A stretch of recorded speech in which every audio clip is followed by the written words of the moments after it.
Magandang hapon mga ka-guys, mga ka-YouTuber. So, ito na, gigisahin ko na yung nilaga natin munggo kanina. So,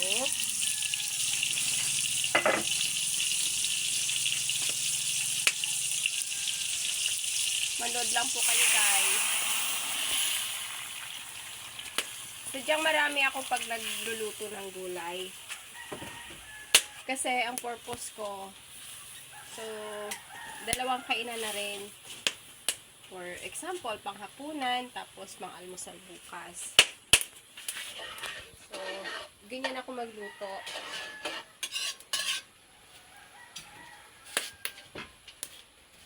Kapag ang niluluto ko ay munggo, kunyari, lulutuin ko panghapunan, simula pa lang sa umaga, lilinisin ko na siya, tapos ibababad ko siya sa tubig. Hanggang sa mga alas 3 ng hapon. Yan. Simulan ko na siyang ilaga. Kasi kapag gano'n, madali na siyang maluto. So, kanina, ito na yung pinakukuluan ko. At ayan. Hinigisa ko na siya.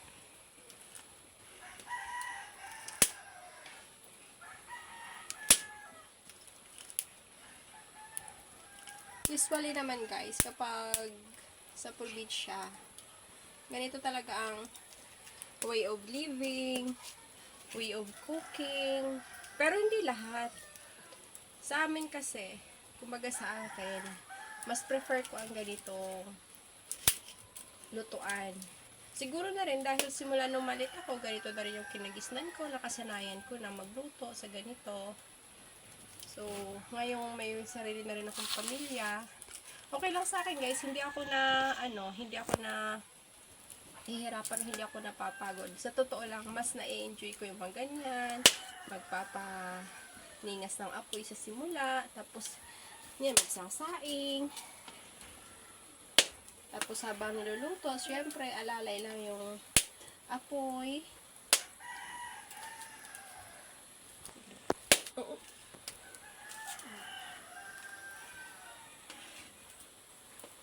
Tapos marami nagsasabi, masarap daw ang luto sa sa ganito, sa kahoy. Sa akin naman guys, hindi ko ihambing kasi bihirang-bihira naman ako makakain sa mga kunyari, sa mga fast food or sa mga karinderya kasi ginagamit naman nila kadalasan doon is yung burner. So, or gas stove. So, hindi ko gaano may kumpara ba kung alin nga ba ang mas masarap. Dito kasi, pwede natin sabihin organic. So, gano'n naman talaga. Lahat naman siguro ng luto ay masarap. Ang maganda lang talaga dito ay less sa gastos. Hindi mo kailangan bumili, hindi ka mamumroblema na mamaya baka habang naglalaga ka, maubusan ng gas. Wala kang isiping ganon. Ayan. Munggo na ginisa. So, wala akong isasahog dito na iba guys. Kundi lang. Yan, yung sangkap na kadalasang gamit talaga. Tapos, lalagyan ko lang siya ng more chicken. Tapos, ilang pirasong dahon ng malunggay.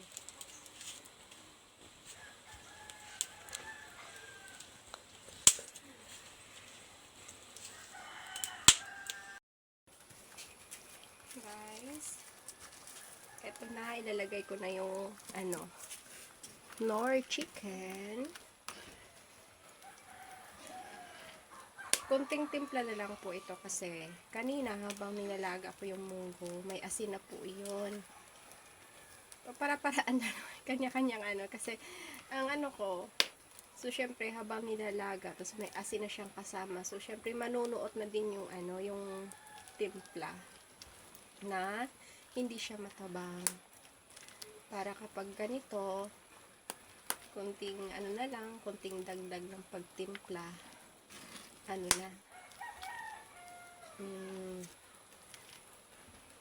pwedeng pwede na. So kanina habang nilalaga ko, gusto ko sanang ano na rin, sabayan na rin ng ano, pagsasalita or pagkukwento para hindi ako mag-voice over. Kaso lang, may nag-chichinso na mga puno ng niyog malapit lang. So, ano talaga, nangingibabaw talaga yung ingay ng chainsaw. Ganito naman yung ano ko dito, kahit kapag nag-upload ako ng reels or long form videos sa Facebook, patimingan lang talaga na makapag voice over ako kasi syempre wala tayong sariling audio room na doon lang tayo pwedeng mag voice over. Minsan nga ginagawa ko pa para mas less yung ingay na makapasok sa ano habang nag voice over ako. Papasok po ako guys sa ano, sa CR namin. I'm sorry for the term, pero ganun talaga kasi wala akong ibang mahanap pwesto eh. So, para lang talaga diskarte. Kasi kapag gusto natin talaga yung isang bagay na syempre yung purpose natin ay makakatulong din sa atin. And besides, yung pag-upload po kasi para sa akin sa kahit anong platform na social media is ano din, kasi kapag kapag nakakapanood ako ng mga uploads ng iba or content, na-appreciate ko talaga kasi feeling ko, kumbaga, Facebook could serve a many types of how to travel kasi, 'di ba? Napapanood natin yung sa ibang lugar. So feeling natin parang nandun na rin. So isa 'yun sa na-appreciate ko kasi para sa akin, sabi ko, ay, salamat sa taong nag-upload or nag-content kasi nakikita rin natin yung mga lugar doon sa ibang lugar na o sa ibang bansa, especially na hindi natin nakikita na nandito lang tayo sa probinsya, sa Pilipinas. So, 'di ba, yung kumbaga hanggang dito lang yung pamumuhay natin. So, yun, thankful ako doon. Yung mga nagko-content na nag-share ng mga ideas, yun, doon natututo tayo. Kaya, isa ito sa ano, parang libro na rin, di ba? Marami kang matututunan. So, gustong-gusto ko yung nag-upload ng mga contents. So, isa yun sa, ano, naging bakit ako na-inspire na, so, kung subukan ko rin. Sharing way of living ba? Yan. Tinimpla ko na siya, guys. Ano na lang, konting asin na lang ang kailangan.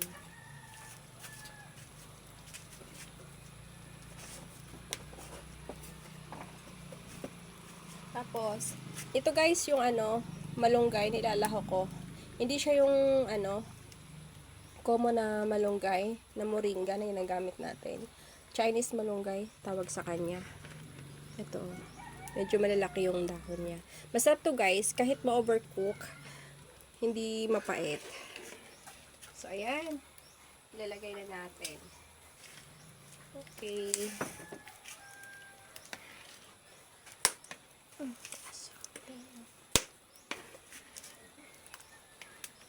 Ang ganda ng usok. Mabuti at wala nang pasok. May pautusan ako mag-video yung anak ko. Kasi kapag ako lang para sa pang-upload ko sa Facebook, ay nako, hirap. Kasi wala ako, yung stand or holder ng cellphone. So talagang ginagawan ko talaga ng paraan. Marami ako kung mga bagay-bagay na pinagpapatong ko para doon ko may pato yung cellphone. Tapos lalagyan ko lang ng yung masasandalan ba para hindi siya mahulog. So ganun po guys. Sarap niya po, promise. Ito. Kasi bukas, linggo, nagsisimba kami. So, syempre, hindi naman ito mauubos. So, yung ibang mga bata gustong kumain ng kanin sa umaga. Yung iba naman, Milo, organs, tsaka tinapay. So, para may sure na pang ulam. So, ito, ginagawa ko. Laging lahat naman talaga dapat mas maganda yung ginagawa natin bagay is my purpose. Yan, sarap. Tsaka gusto ko sa ginisang munggo, may kamatis. Bira na ako maglahok ng mga mga canned goods. Sa totoo lang, gusto ko laging mga dahon-dahon. Organic pa rin. Sarap. So, hanggang dito na lamang po. Maraming salamat sa panonood. Sana po ay ma-enjoy nyo rin ang buhay ko sa YouTube. Dahil magbabahagi na rin po ako. Ako nga pala si Nanay Sibuyano. Nagsasabing thank you for watching. Bye-bye!